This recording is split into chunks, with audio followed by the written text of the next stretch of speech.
నా పేరు వేముల మారయ్య, బీఆర్టీ రాష్ట్ర ప్రధాన కార్యదర్శిగా మాట్లాడుతున్నా.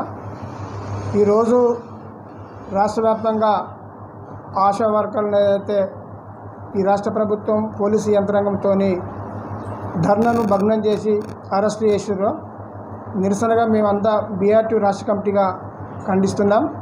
అదేవిధంగా ఇవాళ వాళ్ళు ఏదైతే వాళ్ళ హక్కుల పరిరక్షణ కోసం, వాళ్ళ జీతభత్యాల కోసం చేసిన పోరాటానికి మద్దతుగా రాంబాబు నాయకత్వంలో మరి అలా ఏదైతే ధర్నా కార్యక్రమం అనేది శాంతియుతంగా ఒక ప్రజాస్వామ్యబద్ధంగా మేము అనుమతి కోరి వాళ్ళు ఇచ్చిన అనుమతి ప్రకారంగానే ఇలా ధర్నా చేసినాం.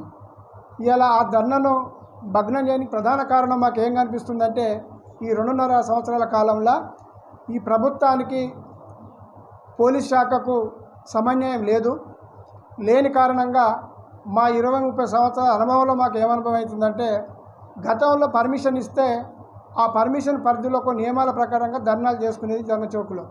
ఇవాళ పోలీసు యంత్రాంగం ఈ ఒక్కసారే కాదు, చాలా సందర్భాల్లో మేము రకరకాల అనుబంధ సంఘాల పర్మిషన్ సందర్భాలు చూసినాం. పర్మిషన్ ఇస్తుండ్రు, అరెస్ట్ చేస్తుర్రు, పర్మిషన్ ఇస్తుర్రు, వాళ్ళే క్యాన్సిల్ చేస్తుర్రు.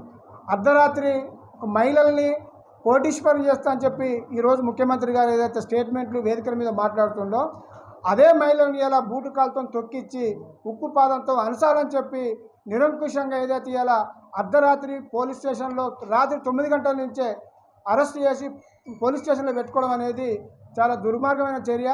దీన్ని భారత రాష్ట్ర ట్రేడ్ యూనియన్గా ఖండిస్తున్నాం. భారత రాష్ట్ర ట్రేడ్ యూనియన్గా డిమాండ్ చేస్తున్నాం.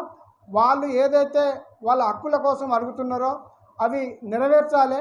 ఇలా రాష్ట్రం ఉన్నటువంటి 27,000 మంది పైచీలకు ఆశా వర్కర్లు వాళ్ళు ఏమడుతున్నారు, నువ్వు ఎట్లా కోడిసిపేల చేస్తానో ఆ కోడిసిపేల సంగతి ఏమో కానీ వాళ్ళు ఉన్నటువంటి మా హక్కును నువ్వు చెప్పి రియాక్టివ్గా డిమాండ్ చేస్తాను.